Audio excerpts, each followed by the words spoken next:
So yeah, this whole episode was made selfishly because this was a great excuse to do a deep dive in behind-the-scenes footage of The Shining, interviews with the cast and crew, and all of those weird theories that the movie has seemed to birth. I'll also be tying this into some completely unexpected things. We've got Franklin Roosevelt, we've got Dumb and Dumber, we've got more secret societies, more Frank Lloyd Wright. So let's dive into the history of the hotels that inspired The Shining. Welcome to Interstate Odyssey, the first and only podcast dedicated to uncovering the history of America's most beautiful and bizarre roadside attractions. Going coast to coast and everywhere in between, I'll tell you all about the iconic locations you know and love, and the hidden marvels just down the road. From government cover-ups, to satanic cults, to alien encounters, and real-life mermaids, you won't believe the stranger-than-fiction stories I've uncovered about these uniquely American places. Come along for the ride with the Ultimate Road Trip Podcast and join the adventure on your very own Interstate Odyssey.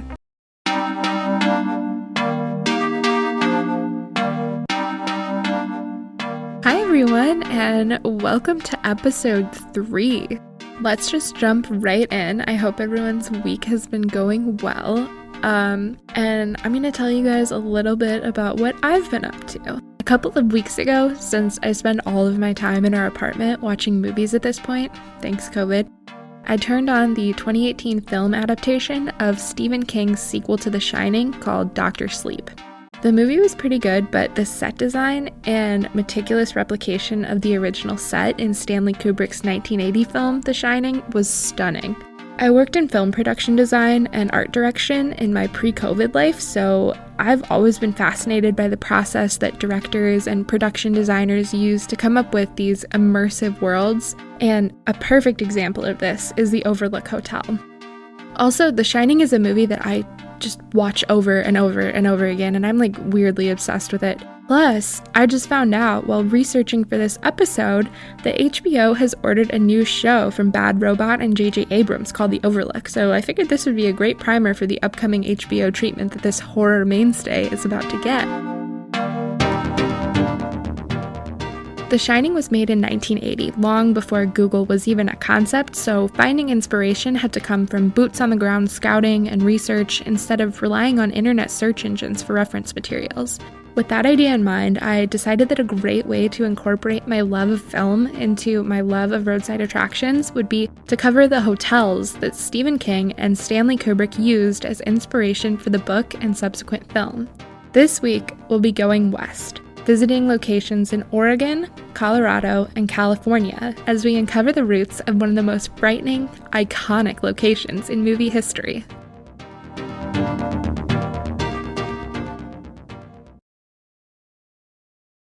So, I made an executive decision this afternoon as I was doing the final edit on this episode that I'm throwing way too much information at y'all in one sitting, so I'm splitting this into a two-parter, simply to make this a little bit more digestible. So, the only way that I knew how to divide this up is to do a Stephen King episode and a Stanley Kubrick episode. I'll start with the hotels of The Shining that are directly related to the original book written in 1977 by Stephen King, and then move on to the hotels that are directly related to the 1980 film and thusly Stanley Kubrick. So, if you're interested in the book, this is your episode. And if you're interested in the movie, then skip on over to episode 4. If you're interested in both, then congratulations, we've got a whole bunch of content coming at you. This episode, I'll be covering the Stanley Hotel in Estes Park, Colorado, with the history of the hotel, its creators, and why Stephen King thought it was interesting enough to write a book about.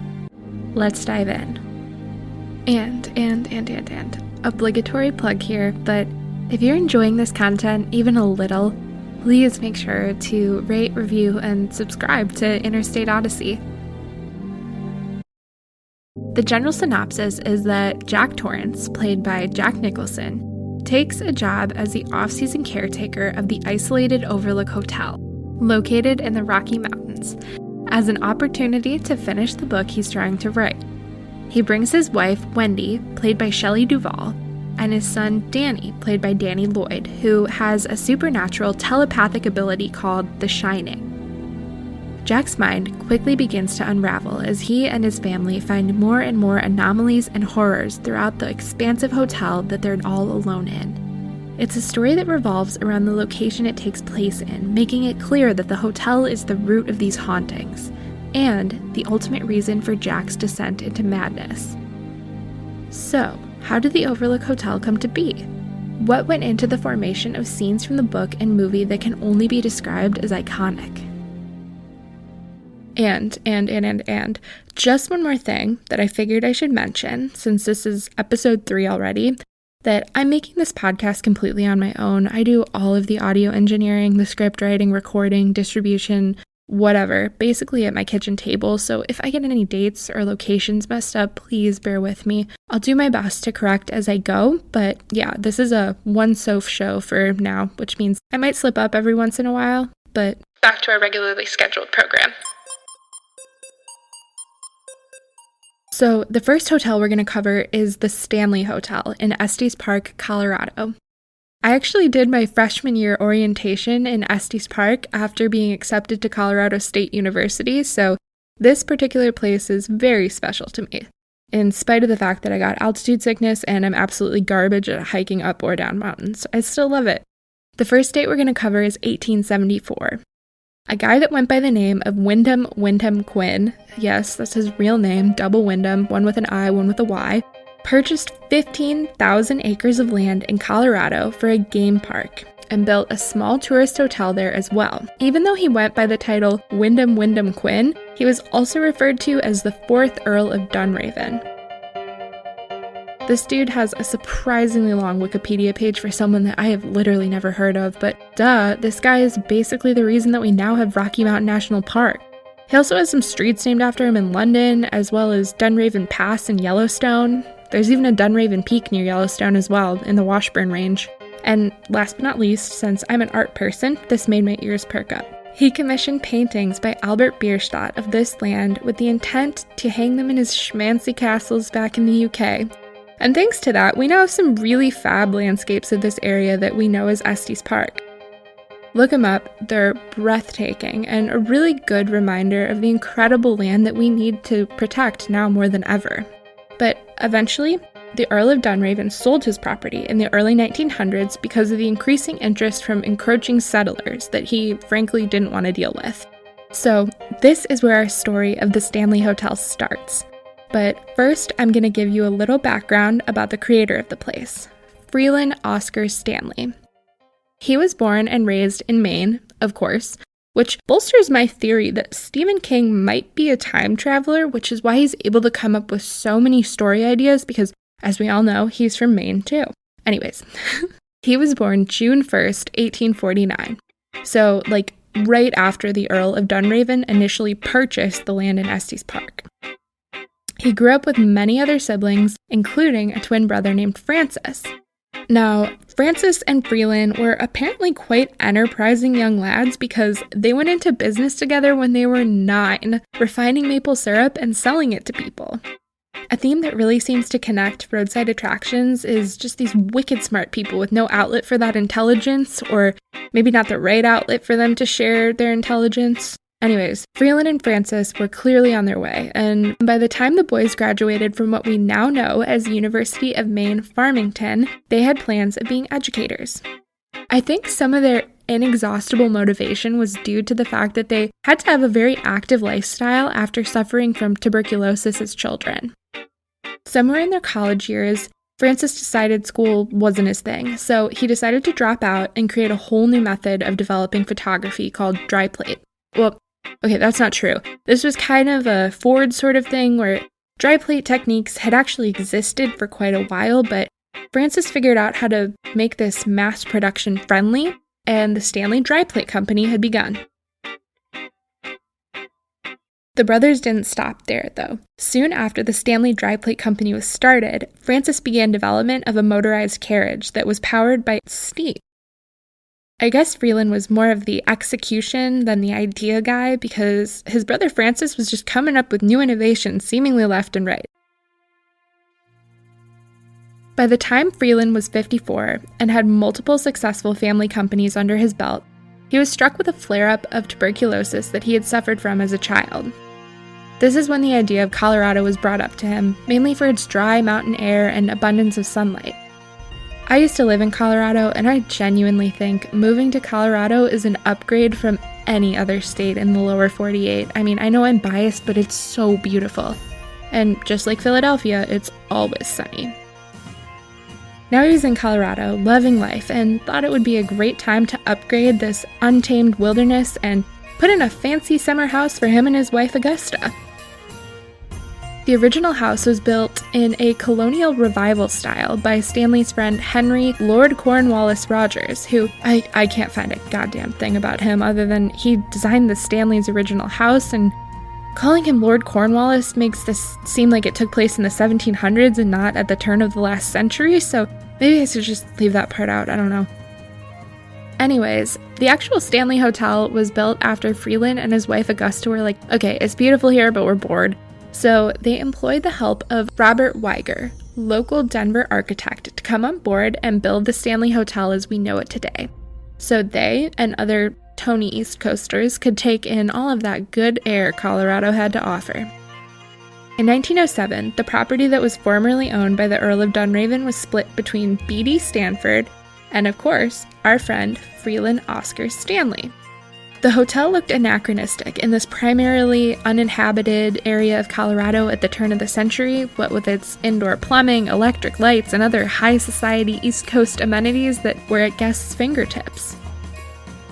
Something that I found funny was that when the Stanleys were building the hotel, they considered naming it the Dunraven, but the previous landowner, Lord Dunraven, had such a bad reputation amongst the locals that they literally sent Freeland a petition telling him, hell no, please name it after yourself instead. He obliged, and in 1909, the Stanley was up and running. Remember how I said it was super fancy because it was one of the only places that had electricity? Well, they were also big on gas power as well, and that came back to bite them a couple of years later because in 1911, a pipe leaking blew the place up and started a huge fire. Ultimately, no one was killed, but one maid named Lizzie got thrown out of a window and broke both her ankles. This is an interesting parallel to the book The Shining because instead of Jack freezing to death like in the movie, he gets blasted to high heaven from a faulty boiler.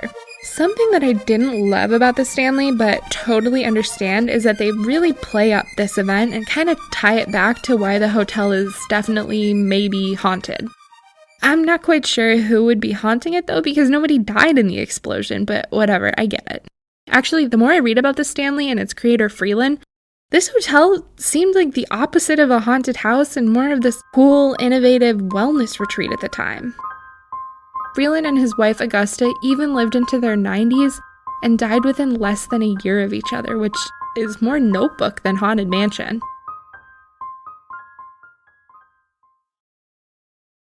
So let's fast forward a bit. The year is 1974, and it's October 30th, the day before Halloween. At this point, the Stanley Hotel had begun to fall into disrepair, and an author named Stephen King was spending a short stint living in Boulder, Colorado with his wife Tabitha. Apparently, he was in the process of writing a novel with the working title Darkshine that took place in an amusement park. I would outline the rest of this story, but a short excerpt from the book Stephen King Companion by George Beam does a way better, more concise job. On the advisement of locals who suggested a resort hotel located in Estes Park, an hour's drive away to the north, Stephen and Tabitha King found themselves checking in at the Stanley Hotel just as its other guests were checking out, because the hotel was shutting down for the winter season. After checking in and after Tabitha went to bed, King roamed the halls and went down to the hotel bar where drinks were served by a bartender named Grady.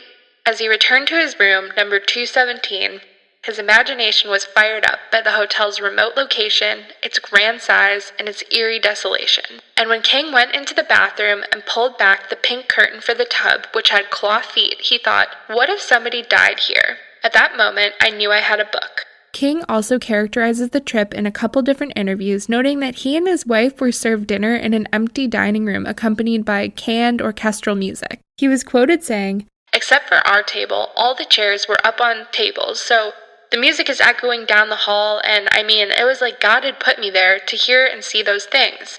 and by the time I went to bed that night, I had the whole book, The Shining, in my mind. There's also an infamous story about how, while at the hotel, he had a nightmare involving his 3-year-old son being chased down the halls of the Stanley Hotel by a giant animated fire hose that was trying to consume him. Upon waking from this dream, he got out of bed, lit a cigarette, and by the time he was done smoking, he had come up with a rough outline of the beginning, middle, and end of what would be The Shining. This is totally unrelated to the hotel itself, but I just read an article stating that the concept of The Shining, where having these telepathic abilities that Danny and Dick Halloran shared, came from a John Lennon song, Instant Karma. You know, where he says, "And we all shine on." If Stephen King ever hears this podcast, please, Stephen. Can I call you Stephen? Let me know if that's true or bunk, because if it's true, then I'll be 2 for 3 with an episode with a Beatles reference. I think the lack of actual hauntedness in the Stanley Hotel is a testament to Stephen King's storytelling. It's kind of like a Divine Comedy situation where his story just eventually became canon to people who have heard of the Stanley Hotel and that he got his inspiration for the book there. I have a feeling the number of ghost sightings shot upward markedly after the book was published, and probably even more after the movie came out. In the past couple of years, the hotel has even built a bar that mimics the look of the iconic Gold Room in the Overlook. I mean, what a great marketing idea, especially since Stephen King said directly that he went to an empty bar in the hotel and was served by a bartender named Grady. But the look of the bar is pure Kubrick and feels sort of inauthentic to me, but I'm a purist with a wicked superiority complex and can honestly be kind of a dick about these things, so don't read too much into my criticism. That being said, my whole experience with the Stanley Hotel and visiting it for a tour was odd, to say the least. I remember visiting, almost a decade ago now, when I was just a little Soph, and remember it being advertised as where The Shining was filmed. And yeah, The Shining was filmed there, but not the Kubrick Shining that we all think it was referencing. Nope, the Shining miniseries reboot that was produced by Stephen King as kind of this retaliatory statement to his perception of Kubrick absolutely bungling the movie adaptation of his book. Still, very cool, and honestly the most exciting part of the tour is just knowing that you're hanging out in a place Stephen King once hung out in. One thing that I didn't really expect is how much they sell the connection of Dumb and Dumber to the Stanley Hotel. Teen Sophie felt some very tourist trappy vibes from this bait and switch, and again, this was all interesting information, but I had come to this hotel to be haunted. Perhaps I was tormented by the images of Jeff Daniels and Jim Carrey in pastel leisure suits around every corner, but not haunted.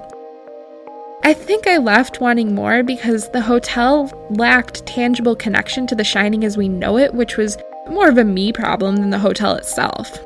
One thing that I did think was pretty neat, though, is that the famed Room 217, and throughout the entire hotel, is that they have a dedicated channel on their TV that just plays The Shining on a loop.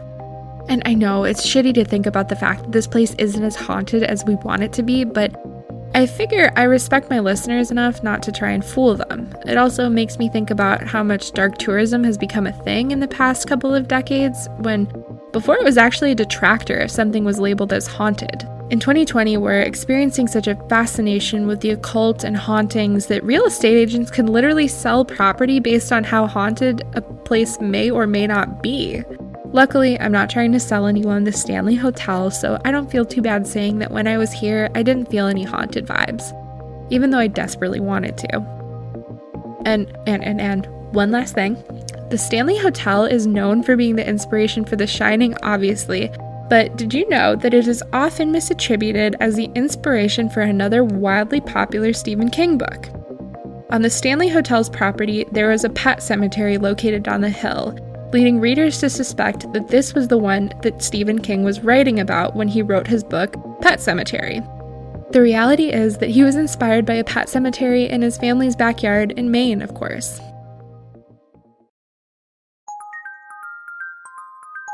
Right now, you might be thinking, okay, this place you just described doesn't really sound at all like the set in the movie, and that's because they're totally different, and inspired by different hotels.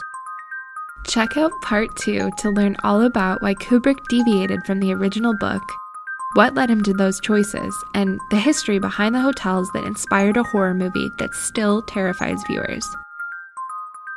Also, I told you guys about my experience at the Stanley Hotel, but I'm interested in hearing if any of you have been there and what you thought of it. I finally made an email for the podcast, so if you feel like sharing, drop me a line at interstateodyssey@gmail.com. Now, let's check out part 2.